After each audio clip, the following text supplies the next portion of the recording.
Good day.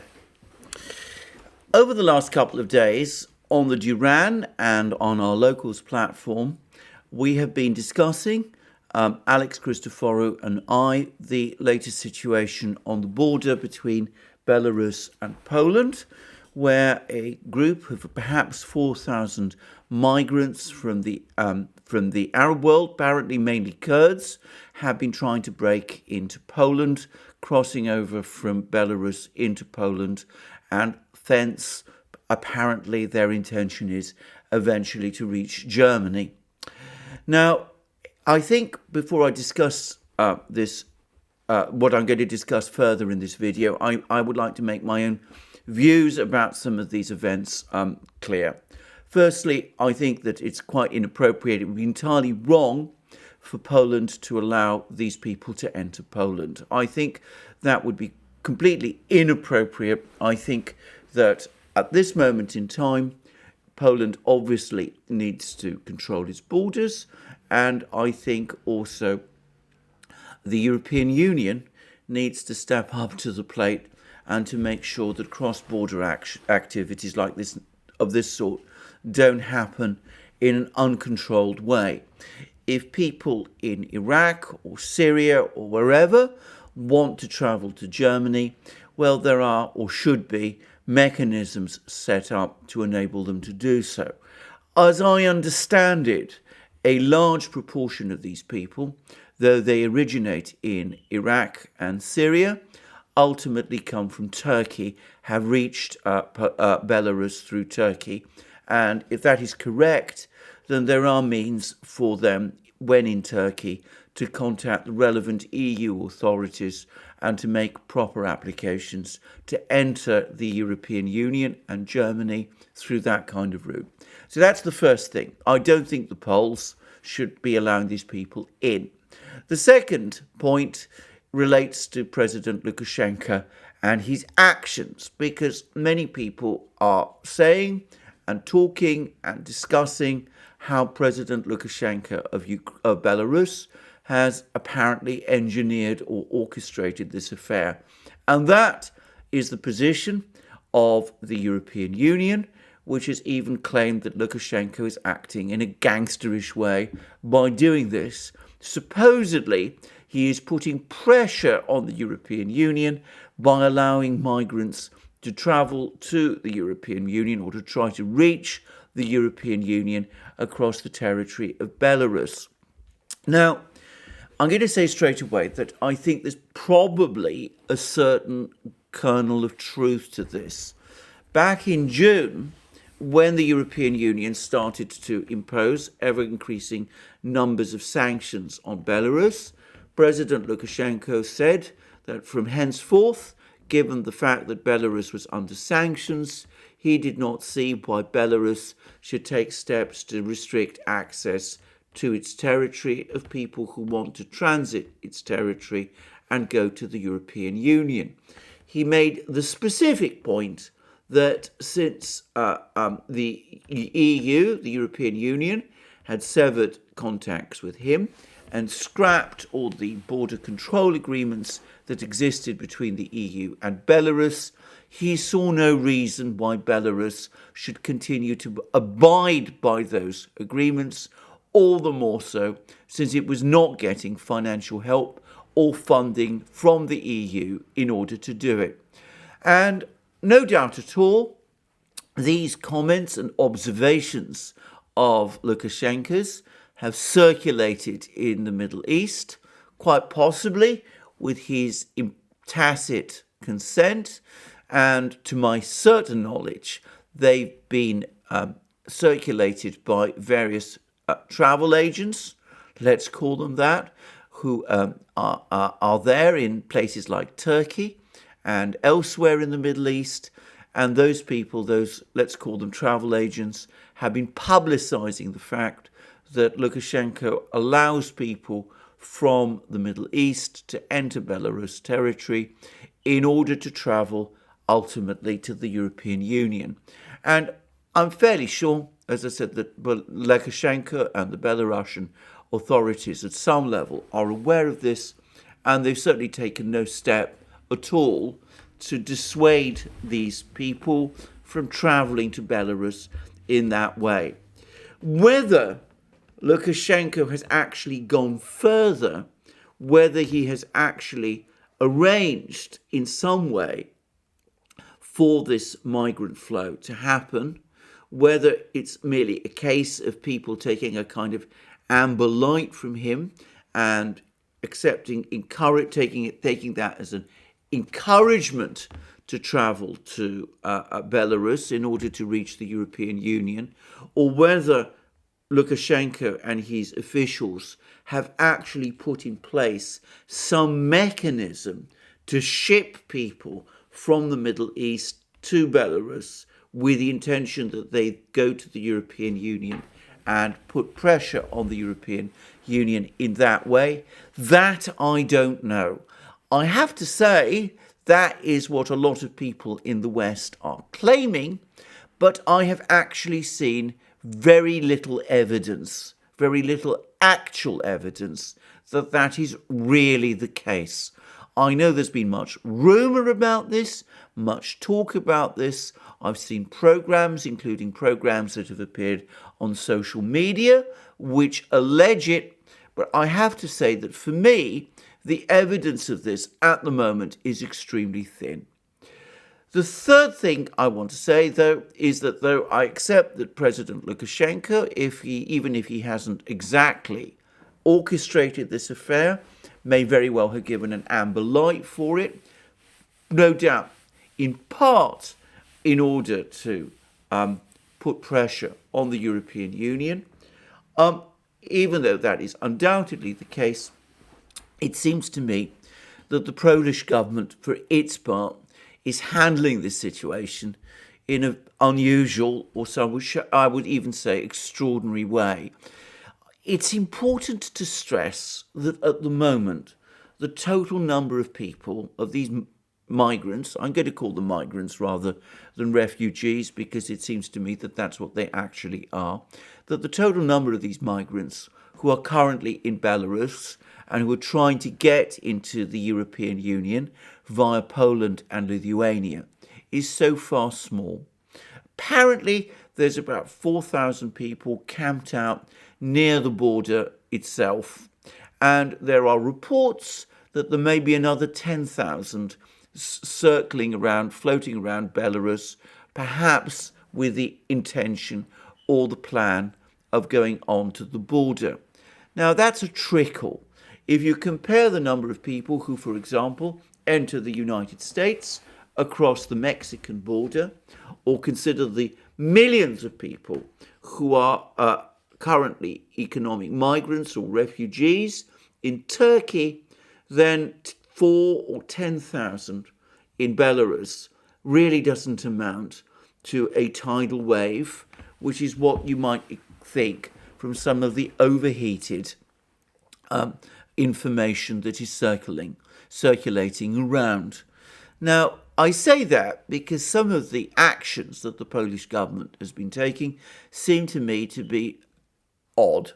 Firstly, the Polish government has deployed tanks to the border. Now, I'm not entirely sure what tanks are supposed to do in this situation, but Lukashenko and the Belarusians, and by the way, the Russians, are saying that this is clearly intimidating, and they see this as a NATO build-up on Belarus's border, and it's adding a geopolitical dimension, a defense and security dimension on top of a crisis, a migrant crisis, which it seems to me is quite wrong. And on top of that, we've had some really extraordinary and remarkably heated rhetoric from the Poles, including a claim that the Belarusians are providing these migrants with some sort of pills. Not clear what these pills are, apparently in order to motivate them in some way to cross the border. And there's even social media messages, allegedly, which have been circulating, which appear to come from the Polish government, which claim this. But whatever, maybe the Poles have some particular concern with the situation in Belarus and that's causing them to overreact. Or maybe they have some particular alarm or fear about Lukashenko and about whatever they think he might do. It seems to me, as I said, an overreaction to what for me at the moment is a law and order problem. I'm not sure why large numbers of troops and tanks have to be deployed to the border to deal with this sort of situation. But the thing that really concerns me and really worries me is that there seems to be a concerted attempt by the Polish government and by certain other governments in the EU to try to exacerbate this crisis and to turn this from a problem on the border between Belarus and Poland into a greater problem between the EU and Russia. Now, I say that because the Polish government, the Polish Prime Minister, said to the Polish Parliament that it is Russia that is ultimately orchestrating and organising this entire crisis.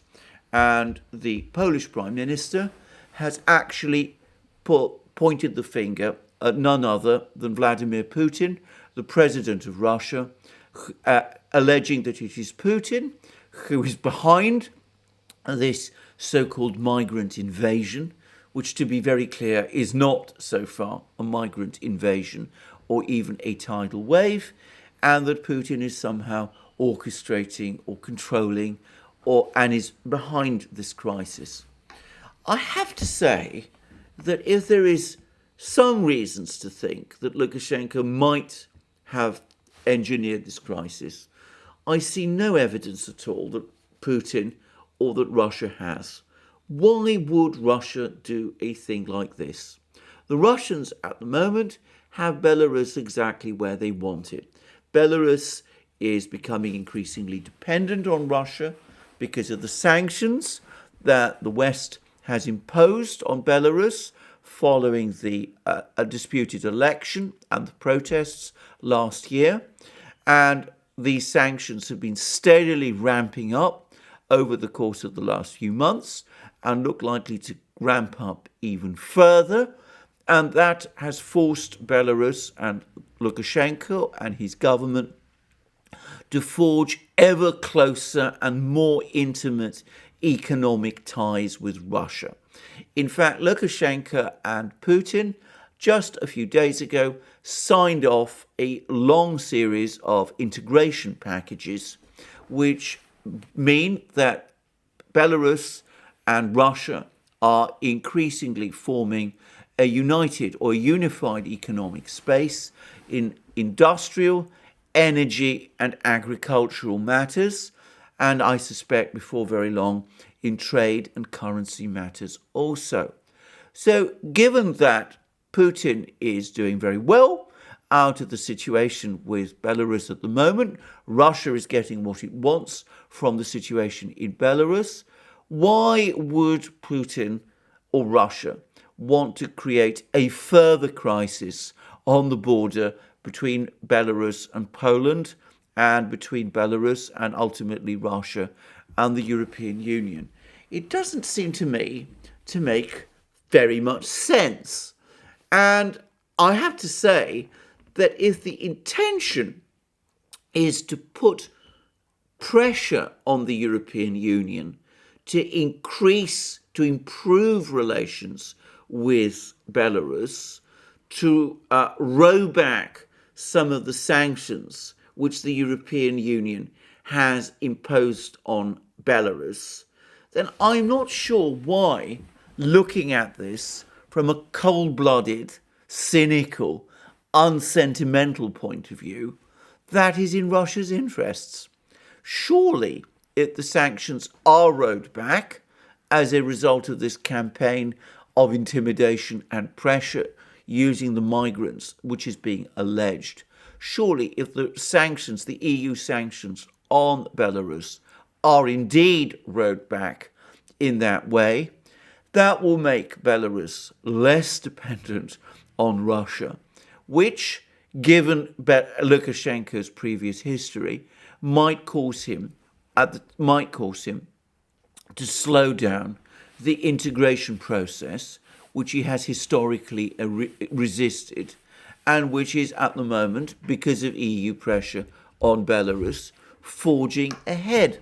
So I don't really see the logic or rationale behind any kind of thinking that Putin himself or the Russians would have wanted to create this situation. The other suggestion that is often made is that Putin is trying to weaponize refugee flows in order to destabilize the European Union. Well, all I will say about that is that if the European Union is such a brittle structure that 4 or perhaps 14,000 migrants in Belarus are able to destabilize it, then it has very serious problems indeed. And Mr. Putin is not one of them, or at least not in any major way. I have to say that I find that whole theory that Putin is trying to weaponize migrant flows in order to destabilize the European Union anyway totally far-fetched. The same thing was said back in 2015 when not just 14,000 but literally millions of refugees from the Middle East were flowing towards the European Union, and Angela Merkel said that most of them, or all of them, should be allowed in. Now, that didn't cause the European Union to collapse, so given that the European Union didn't collapse then, why would 14,000 migrants cause it to collapse now? As I said, this whole theory, this suggestion that Putin is behind all of this doesn't make any very great sense to me. And yet, that is increasingly what is being said and what is being alleged, and it is resulting in some very strange decisions.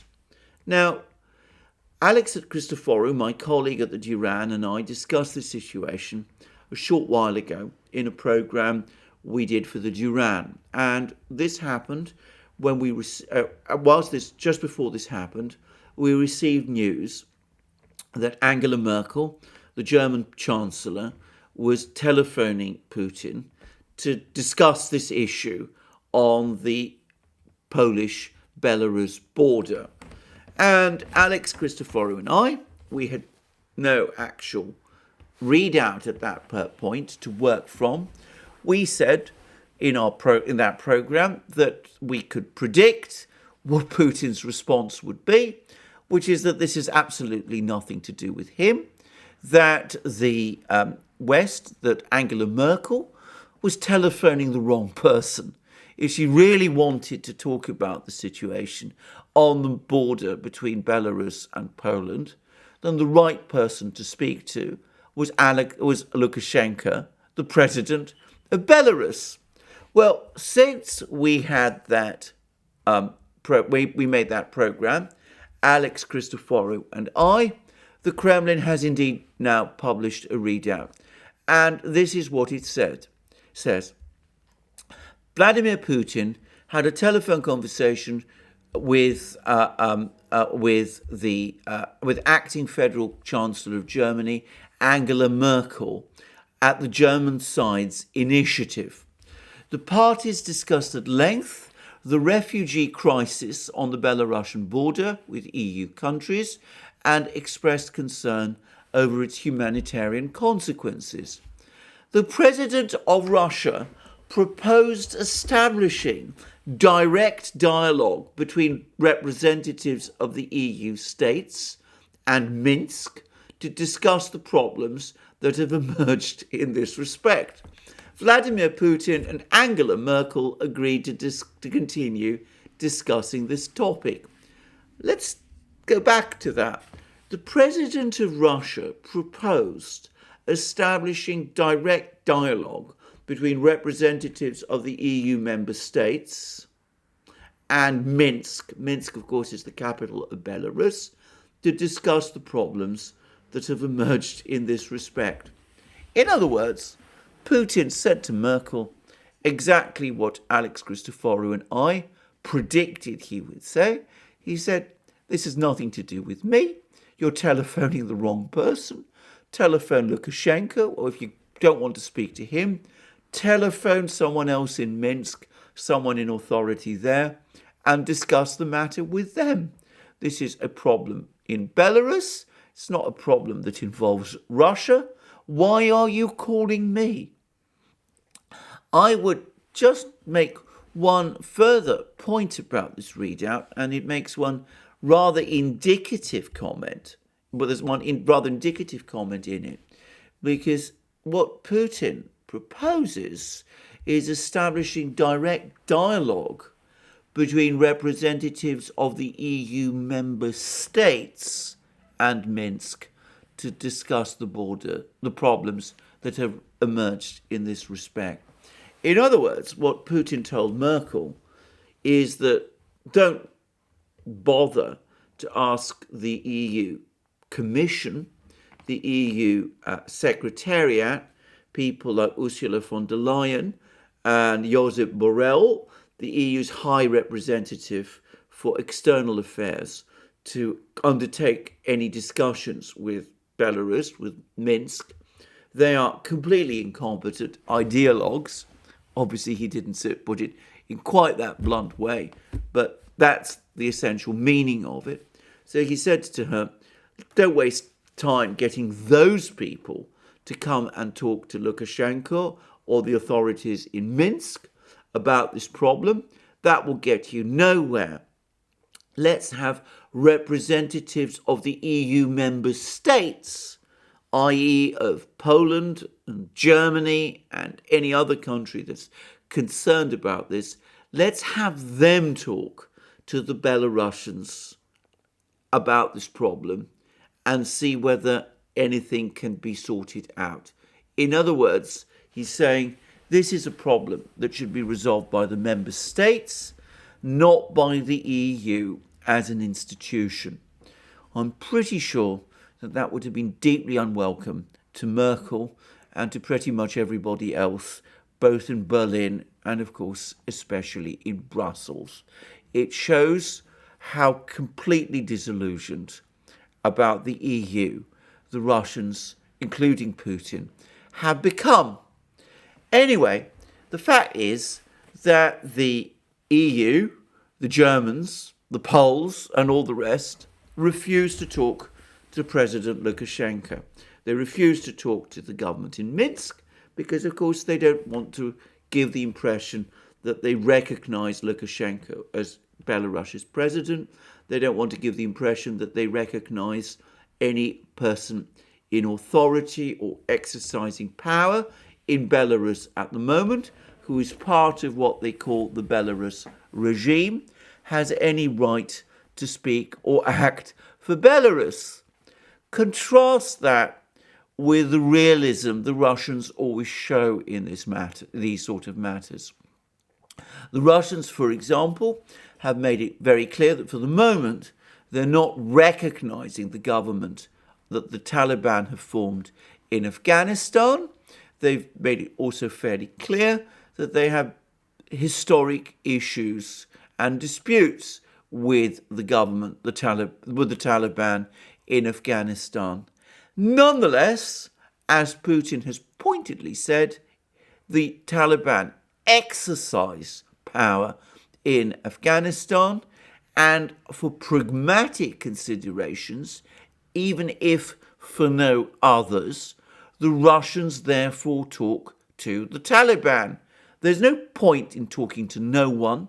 There's no point in talking to oneself. There's no point in making declaratory statements and statements that have little effective value. There's no point in talking about sanctions, which almost invariably turn out to be counterproductive.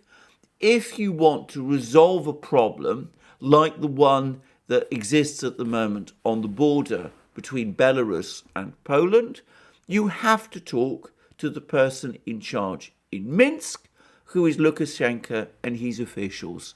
That doesn't mean that you necessarily recognize him. that doesn't mean that you necessarily recognize his government.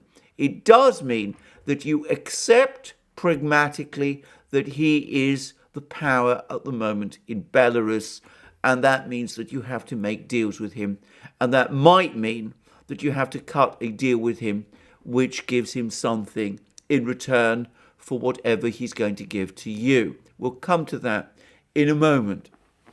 I would add that the Russians take exactly the same pragmatic approach with Ukraine. The Russians scarcely recognize the political forces in Ukraine, the government of Ukraine, as legitimate.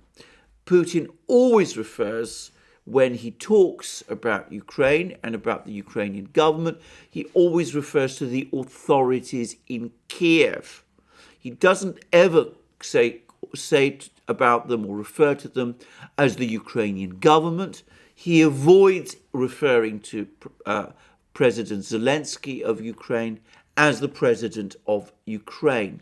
So even though he doesn't openly dispute the legitimacy of the Ukrainian government, he comes extremely close to doing so, because from his point of view, it embodies a power structure, the present Ukrainian government, which came to power in February 2014 through a process that Putin considers unconstitutional and which he considers amounted to a violent seizure of power or a coup. Nonetheless, despite having that opinion of the authorities in Ukraine, Putin recognizes that they are the authority in Ukraine, and for that reason, he and his officials are prepared, on conditions, to sit down and have discussions with those authorities in Ukraine over any number of matters. That's, again, a pragmatic position. It recognizes the power realities. It says there's no point in denying what is there, whether be it in Afghanistan or in Ukraine. We have to work with whoever is in charge. Contrast that, though, with the attitude that the European Union is going to take. Just as they won't talk, for example, to President Assad of Syria, and they won't talk to President Maduro of Venezuela, so they won't talk to President Lukashenko of Belarus or to his officials. Because as far as they're concerned, those officials don't possess legitimacy, and therefore the European Union will ignore them even as the crisis on the border between Belarus and the EU escalates and gets worse, and even as the problems along the border mount. Instead, they go to Putin and try to get Putin to solve the problem for them. And we've seen Putin's response. He says, "Why are you coming to me? Why are you not talking to the people in Minsk who are really in charge?" For what the Russians really think about this affair, the place to go is a readout, is certain comments that were made by the Russian Foreign Minister, Sergei Lavrov, during a press conference when he received the Secretary of State of the Vatican in Moscow. And Lavrov was asked questions about the situation on the border, and this is what he said. And I'm going to skip over most of his comments, which are of historical interest. He talks about the origins of the crisis on the border, the migrant crisis and the regime change wars that the West has forged and conducted across the Middle East. But then he talks like this, and this is what he hints as the possible solution to the problem. The countries from which the refugees come to the EU should also be treated equally. The approach should be the same for all of them. During political science panels yesterday, some participants asked, the EU paid Turkey to keep refugees bound for the EU on Turkish territory.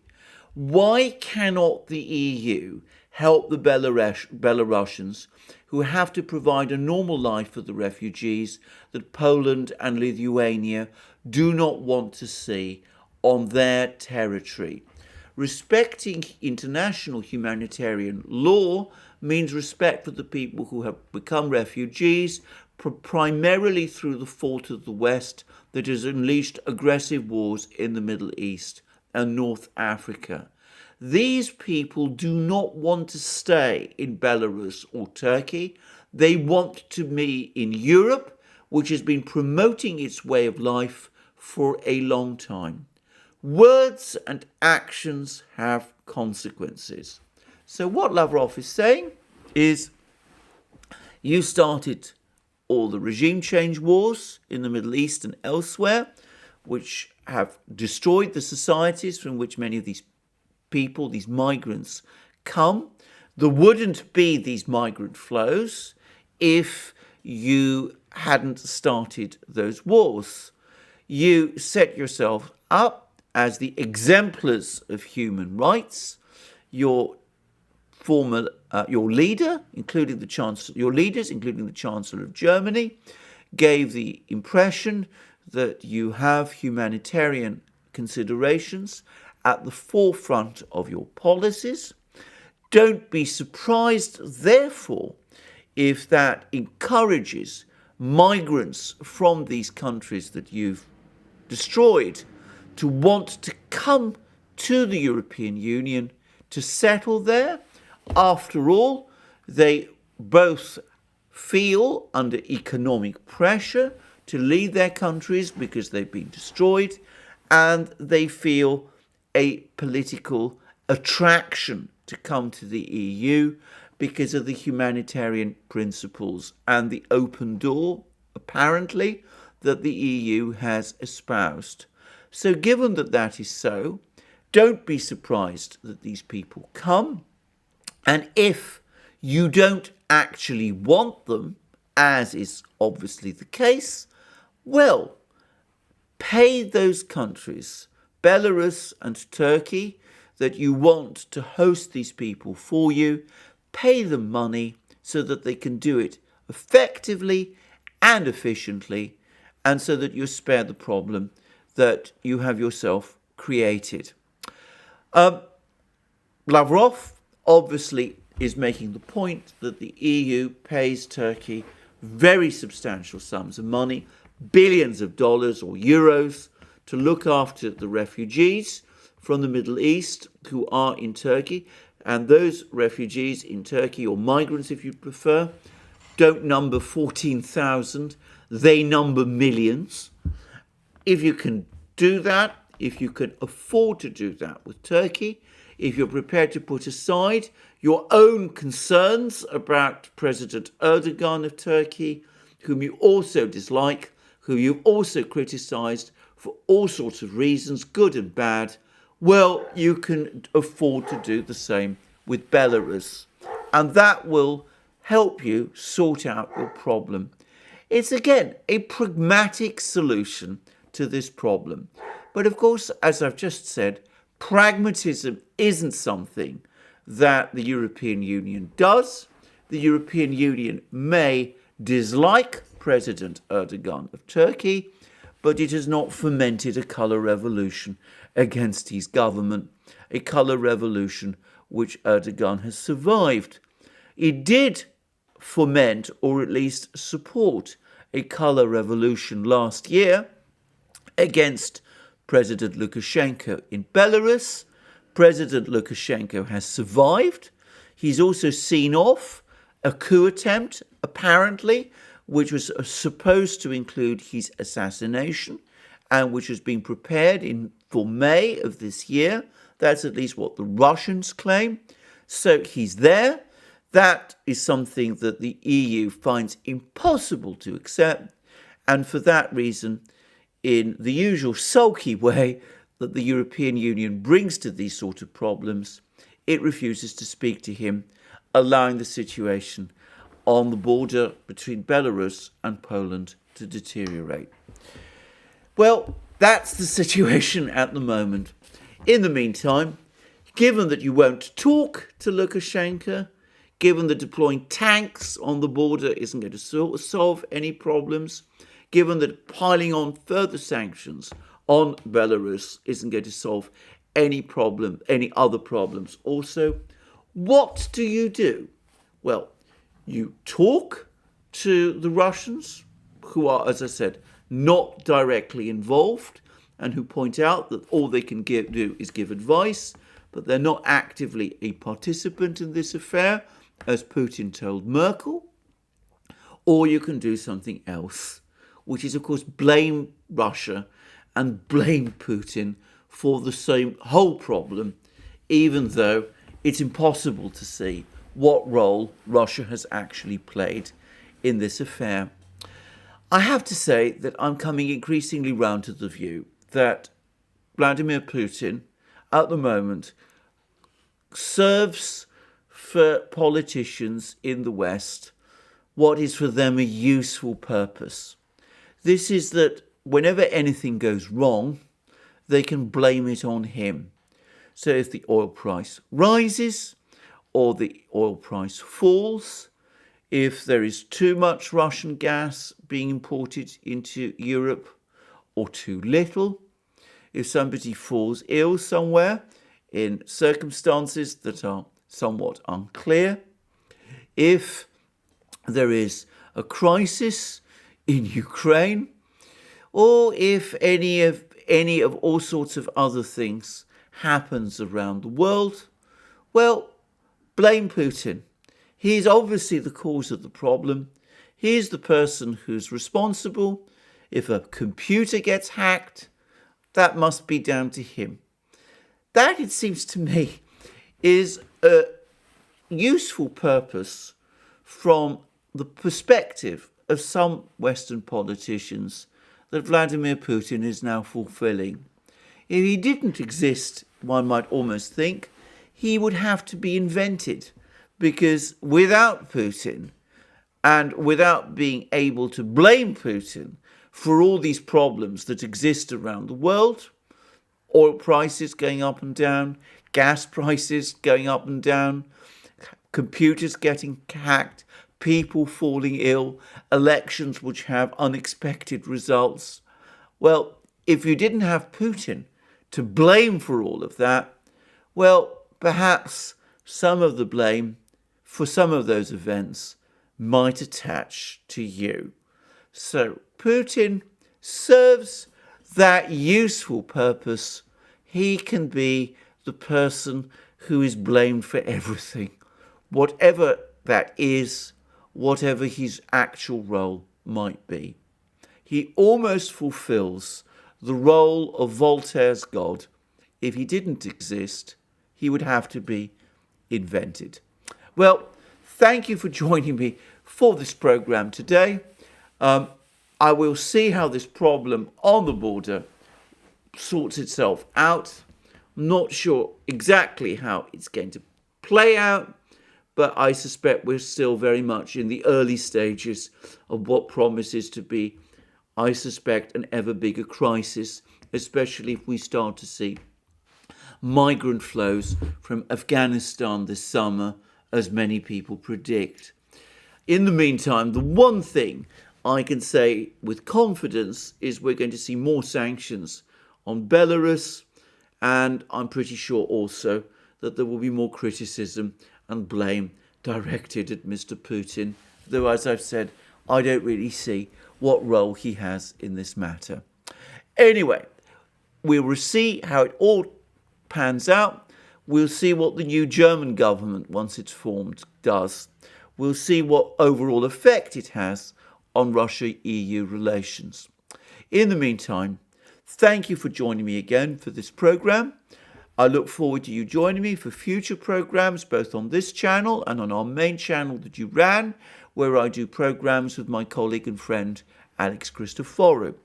You can also find our programs on Locals, where we're publishing an increasing amount of exclusive content, and where our community is also publishing increasing amount of exclusive content also.